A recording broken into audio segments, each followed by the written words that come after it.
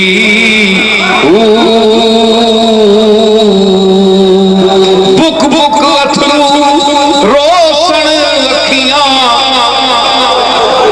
ویکھ حویلی کلی کوچ نصیر اساں جد کیتا پہ جاسی تھر تھلی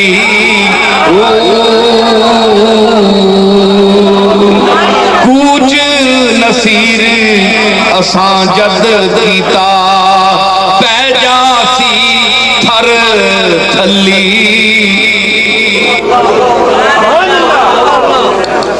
یا رب اس محفل پاک کو جو حضور علیہ السلام تیرے محبوب ہم سب کے آقا جناب محمد الرسول اللہ صلی اللہ تعالی علیہ وسلم کی ذکر پاک، آپ کی تعلیمات، آپ کے متبعین صادق اولیاء اللہ کے ذکر پر، قرآن و حدیث کے ذکر پر مشتمل تھی۔ اپنی بارگاہ میں اس میں حاضری دینے والے باذوق اور شعور رکھنے والوں کو اپنی بارگاہ میں اس حاضری کو قبول فرما یا رب العالمین۔ جو لوگ اس مجلس میں شامل ہوئے ہیں ان کی حاضری کو قبول فرما اور ہمارے دلوں کو حضور کی جلووں سے، آپ کی نسبت سے مزید منور فرما، اور اٹھتے ہوئے دو شعر سلام کی بھی پیش کریں، انہیں بھی قبول فرما۔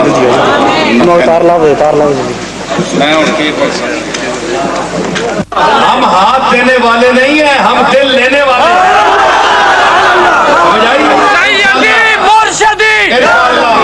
انشاءاللہ کملی والے کے صدقے میں ہم نے جو آج بیان کیا ہے، جو باشعور لوگ ہیں اب وہ کسی پیر کا منہ نہیں دیکھیں گے۔ جو پیر ہوگا جو اس انداز کی بات کرے گا اس کو مانیں گے۔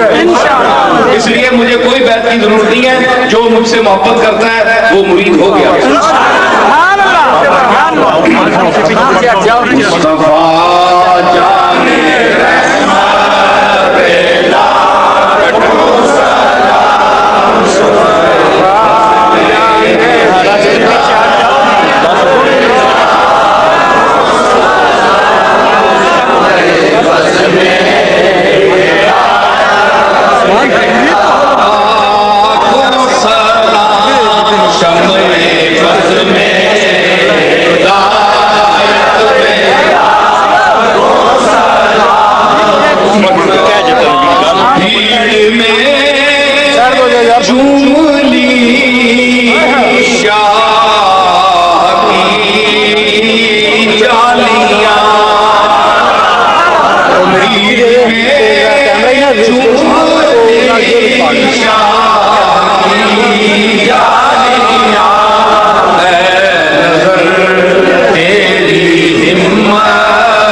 جانے پیچھے ہٹو تو آنکھیں دیکھ